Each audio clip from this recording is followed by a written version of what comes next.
میرا سوال یہ ہے کہ کل آپ کو موت آ جائے تو یہ آپ کی تعلیم آپ کو فائدہ دے گی؟ And do you have any guarantee کہ کل موت نہیں آئے گی؟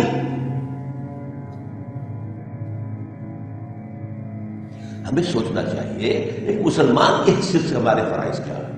اگر تو اللہ کے سامنے حاضر ہونے کا یقین ہے، اگر آخرت کے محاسبے کا یقین ہے، اگر اخروی زندگی پر یقین ہے، تو پہلے تو یہ سوچنا ہوتا. ٹھیک ہے، تعلیم حاصل کیجیے. یہ ایسی ہے جیسے عام آدمی جو غیر طالب علم ہے وہ کیا کرتا ہے؟ روزی کمانے کے لیے کوئی دھندا کرتا ہے.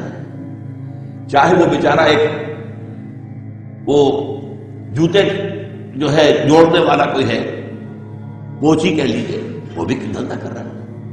کیا فرق ہے؟ ایک سرجن نے پیٹ چاک کیا اور پھر بعد اس کو جو ہے ٹانکے لگا دیے، اور اس نے جوتی کے اندر ٹانکے لگا دیے. فرق کیا؟ اس نے بھی اپنے لیے کچھ کمائی کی ہے، شام کو اپنے اور اپنے بچوں کے لیے روٹی کا بندوبست کیا ہے. سرجن بھی کر رہا ہے، طالب علم اس کی تعلیم حاصل کر رہا ہے. ٹھیک ہے، لیکن اگر مسلمان شعور کی عمر کو پہنچ گیا ہے، ابھی بے شعور ہے، بچپنا ہے، تو ٹھیک ہے، ابھی اس پر نماز بھی فرض ہے. شعور کی عمر کو آ گیا ہے تو دین کے جملہ فرائض اس پر عائد ہو جاتے ہیں. طالب علم ہونا نہ ہونا اس کا کوئی بحث ہے ہی نہیں.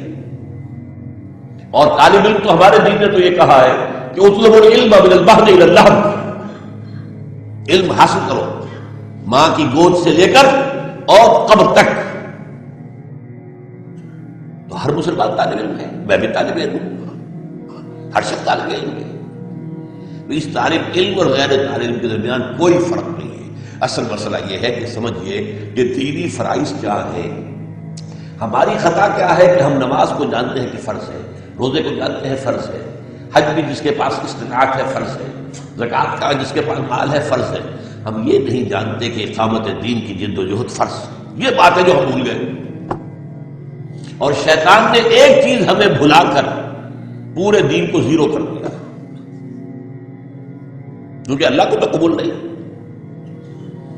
باطل کے نظام کے تحت زندگی گزارنا اور ان عبادات کے ذریعے سے تقویٰ حاصل کرنا، ذرا غور کیجیے. باطل کے نظام کے تحت تقویٰ کی آرزو، کتنا فریب، کتنا ہنسی فریب ہے جو کھا رہے ہیں ہم. نظام باطل کے ساتھ ٹکرائے بغیر کوئی تقویٰ نہیں. داڑیاں لمبی کر لیجیے، نوافل زیادہ کر لیجیے، اس سے وہ کمی تو پوری نہیں ہوگی. آپ کو معلوم ہے نماز ایک شخص پڑھتا، خوب پڑھتا، خوب پڑھتا، خوب پڑھتا، 8 پڑھتا، تہجد روزہ بھی رکھتا، تو اس کی نماز قبول ہوگی؟ بتائیے. ایک فرض کا تارک پورے اسلام کا تارک ہے. اقامت دین کی فرضیت کے تارک ہے نا، اسلام کے تارک ہے. بس یہ کسر ہے جو امت کو یاد دلانے کی ضرورت ہے. بھائی تم بھول گئے ہو باطل نظام کے خلاف جد و جہد جماعتی شکل میں ڈسپلن کے ساتھ حضور کے طریقے پر، جیسے کہ ابھی بتایا گیا. یہ فرض ہے بھائی، فرض ہے، فرض ہے. اس فرض کے لیے کسی نہ کسی جماعت میں شریک ہو کر جو اس نہج پر آپ کے نزدیک کام کر رہی ہو، آپ کو جد و جہد کرنی لازم ہے.